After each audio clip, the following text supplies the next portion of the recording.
ಈ ಕ್ಷಣದ 25 ಸುದ್ದಿಯನ್ನ ನೋಡ್ತಾ ಹೋಗೋಣ. ಬಿಜೆಪಿಯಲ್ಲಿ ಎಸ್ಟಿ ಸೋಮಶೇಖರ್ ನಡೆ ಇತ್ತೀಚೆಗೆ ಸಾಕಷ್ಟು ನಿಗೂಢವಾಗಿದೆ. ಮೊನ್ನೆಯಷ್ಟೇ ಗೃಹ ಸಚಿವ ಪರಮೇಶ್ವರ್ ಭೇಟಿ ಮಾಡಿದ ಎಸ್ಟಿ ಸೋಮಶೇಖರ್ ಅವತ್ತೇ ಸಿಎಂ ಸಿದ್ದರಾಮಯ್ಯರನ್ನು ಕೂಡ ಭೇಟಿ ಮಾಡಿದ್ರು. ಈ ಬೆಳವಣಿಗೆ ಬೆನ್ನಲ್ಲೇ ಇಂದು ಡಿಸಿಎಂ ಡಿಕೆ ಶಿವಕುಮಾರ್ರನ್ನ ಬಿಜೆಪಿ ಶಾಸಕ ಭೇಟಿಯಾಗಿದ್ದಾರೆ.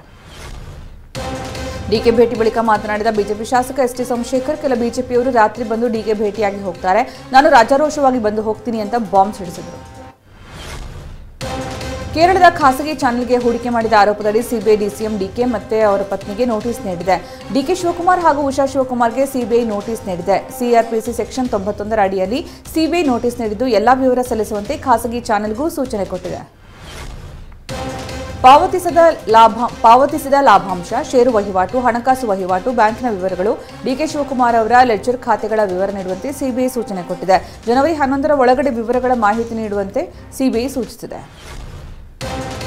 ವಾಹನ ದಟ್ಟಣೆ ಸಂಚಾರ ಅಸ್ತವ್ಯಸ್ತತೆ ಹಿನ್ನೆಲೆಯಲ್ಲಿ 2023 ಡಿಸೆಂಬರ್ 31ರಿಂದ 2024 ಜನವರಿ 15ರವರೆಗೆ ಮಾಲ್ಗೆ ಸಾರ್ವಜನಿಕರ ಪ್ರವೇಶ ನಿರ್ಬಂಧ ವಿಧಿಸಿತ್ತು. ಇದನ್ನು ಪ್ರಶ್ನಿಸಿ ಮಾಲ್ ಆಫ್ ಏಷ್ಯಾ ಹೈಕೋರ್ಟ್ನಲ್ಲಿ ಪ್ರಶ್ನಿಸಿತ್ತು. ವಿಚಾರಿಸಿದ ಕೋರ್ಟ್ ಮುಂದಿನ ಆದೇಶ ನೀಡುವವರೆಗೆ ಯಾವುದೇ ಕ್ರಮ ತೆಗೆದುಕೊಳ್ಳಬಾರದು ಅಂತ ಸೂಚಿಸಿದೆ.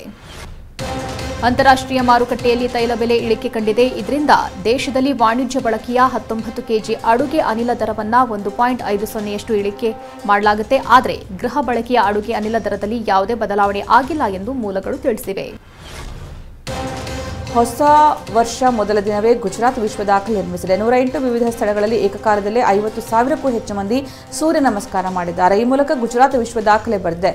ಗಿನ್ನೆಸ್ ಸಂಸ್ಥೆಯು ಕೂಡ ಸಿಎಂ ಭೂಪೇಂದ್ರ ಪಟೇಲ್ಗೆ ಪ್ರಮಾಣ ಪತ್ರ ವಿತರಿಸಿದರು.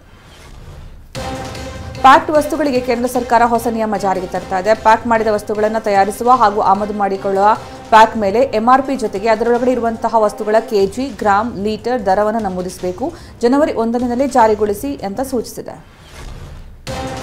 ಭಾರತದಲ್ಲಿನ ಪ್ರಿಯಕರನನ್ನ ಆರಿಸಿ ಬಂದಿದ್ದ ಪಾಕ್ ಮಹಿಳೆ ಸೀಮಾ ಇದೀಗ ಗರ್ಭಧರಿಸಿದ್ದಾರೆ. ಈ ವಿಷಯ ಸೀಮಾ ಹೈದರ್ ಸ್ವತಃ ಖಚಿತಪಡಿಸಿದ್ದು 2024ರಲ್ಲಿ ತಾಯಿ ಆಗಲಿದ್ದೇನೆ ಎಂದು ಮಾಹಿತಿ ಹಂಚಿಕೊಂಡಿದ್ದಾರೆ.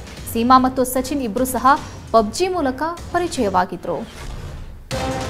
ನಾಗರಿಕ ವಿಮಾನಯಾನ ಮಹಾನಿರ್ದೇಶನಾಲಯವು 2023ರಲ್ಲಿ 1622 ಮಂದಿಗೆ ಪೈಲಟ್ ಪರವಾನಗಿ ನೀಡಿದ್ದು, ಇದು ದಶಕದಲ್ಲೇ ಅತ್ಯಧಿಕ ಸಂಖ್ಯೆ ಎನ್ನಲಾಗಿದೆ. ಅಲ್ಲದೆ ಮಹಿಳಾ ಪೈಲಟ್ಗಳ ಸಂಖ್ಯೆಯು ಗಣನೀಯವಾಗಿ ಹೆಚ್ಚಳವಾಗಿದೆ.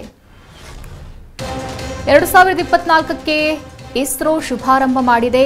ಎಕ್ಸ್ಪೋಸ್ಕಾಟ್ ಸೇರಿ 11 ಉಪಗ್ರಹಗಳನ್ನು ಯಶಸ್ವಿಯಾಗಿ ಕಕ್ಷೆಗೆ ಸೇರಿಸುವಲ್ಲಿ ಇಸ್ರೋ ಸಕ್ಸಸ್ ಕಂಡಿದೆ. ಜೊತೆಗೆ ಕಪ್ಪು ಕುಳಿ ಅಧ್ಯಯನಕ್ಕೆ ಉಪಗ್ರಹ ಕಳಿಸಿದ 2ನೇ ದೇಶ ಎಂಬ ಹೆಗ್ಗಳಿಕೆ ಭಾರತದ್ದಾಗಿದೆ.